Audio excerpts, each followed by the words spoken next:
A Biov, Associação Brasileira das Indústrias de Óleos Vegetais, lamentou as declarações do presidente da França.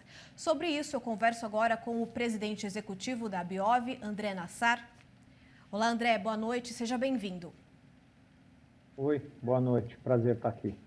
Bom, André, não é a primeira vez que o presidente Emmanuel Macron ataca a política ambiental brasileira. Muitas associações que representam o agro destacaram o fundo político da declaração do presidente francês. Quais fatores estão por trás desse tipo de declaração? É que dessa vez, eu acho que a diferença do ataque dele comparado com as anteriores é que ele foi direto na soja, né? E ele quis criar essa associação entre soja e desmatamento. Assim, existe o debate sobre a França ser mais autossuficiente em proteína vegetal para alimentação animal é muito antigo, tá? A França ela vem há muito tempo querendo aumentar a produção de matéria-prima para ração, porque ela se considera muito dependente. E na prática, realmente, hoje a produção local francesa atende só 40% da demanda por farelos, né? Farelo vegetal, farelo proteico, né? 60% é importado. Então, o grande fundo político é esse, né? Ele encontrar justificativa para ele tentar buscar o aumento da autossuficiência, que é, assim, embora faça sentido para o francês, não faz sentido nenhum do ponto de vista vamos dizer assim, da alocação, né? Quer dizer, nunca a produção de soja, ou mesmo a produção de canola, que também produz farelo, ou a produção de girassol, que é outro produto que a França produz também e que é matéria-prima para farelo, né? Nunca ela vai conseguir produzir essa proteína vegetal com a mesma eficiência que o Brasil. A produtividade lá é menor, as emissões lá são menores. Então, assim, nós temos 2 safras. Então, para a França, faz muito mais sentido continuar comprando do Brasil. Só que ele tem que atender lá os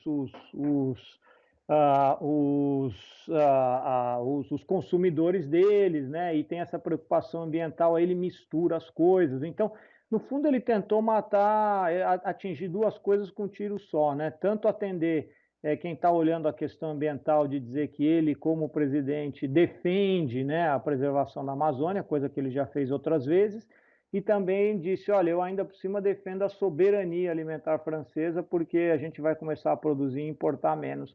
E esse conceito de soberania alimentar, a meu ver, é um conceito errado, né? Ele não funciona. Agora, André, muito se falou da moratória da soja ontem e hoje. Fala pra gente, então, quais foram os principais resultados da moratória nos últimos anos? A moratória da soja é uma decisão comercial das principais tradings que exportam do Brasil, tradings essas que são associadas tanto da Biov quanto da ANEC, né? De não comprar soja, ou seja, não, basicamente é feito um monitoramento, porque hoje toda a área de soja no Brasil é monitorada, tá? As nossas empresas fazem um monitoramento, um controle de origem da produção de soja na Amazônia e no Cerrado, principalmente, nos 2 biomas, né? Porque a gente precisa fazer controle de origem. Hoje é regra, padrão internacional, se não tiver controle de origem, você não consegue exportar.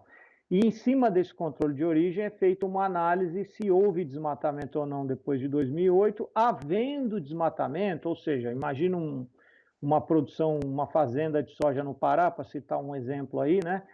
Que o produtor decida abrir a área ou tenha decidido fazer a conversão da floresta em produção de soja depois de 2008 e ele decida produzir soja ali.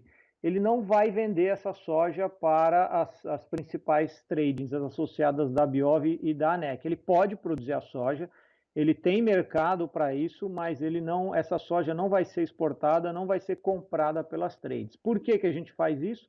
Justamente para proteger a soja, porque se não houvesse a moratória, teria soja vindo de área de desmatamento na Amazônia, e aí não teria como nós questionarmos o presidente Macron. Ele estaria dizendo uma verdade. Hoje, por conta da moratória, ele falou uma inverdade. O agro se manifestou com muita força e ontem e hoje contra essas declarações. Mas existe alguma mobilização no sentido de apresentar uma resposta oficial ao governo francês contra essas acusações para esclarecer novamente esses pontos junto à União Europeia? Olha, assim, a gente precisa, como setor exportador, e eu acho que os produtores deveriam pensar da mesma forma, a gente tem que pensar naquilo que vai ter consequência efetiva sobre a nossa produção. A declaração do presidente Macron não vai ter consequência efetiva no curto prazo, nem tampouco a França vai ser autossuficiente em proteína vegetal tão cedo, né? Agora, a Comissão Europeia está num debate muito avançado, tanto é que já houve uma decisão na Inglaterra de verificação da legalidade do desmatamento associado às commodities.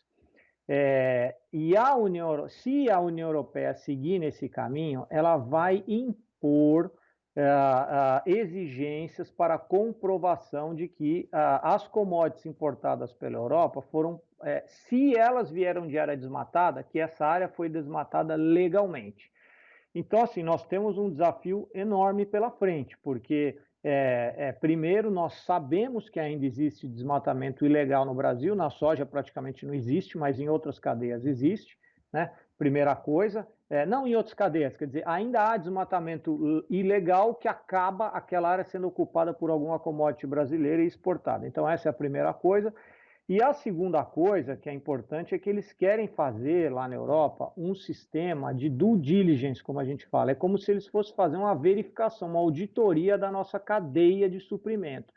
Então, veja, nós temos que ter um trabalho político muito bem feito, com muito apoio do governo federal, para não deixar prosperar esse tipo de exigência na Europa. Porque esse tipo de exigência vai se transformar numa barreira comercial que pode aí sim ter impacto sério nas nossas exportações para a Europa. Então, menos importante, acho que assim, o Macron falou, nós temos que reagir, a gente reagiu. Mas nós vamos ter que fazer um trabalho muito forte com o governo brasileiro junto à Comissão Europeia. André, muito obrigada pela sua entrevista. Uma boa noite para você. Obrigado.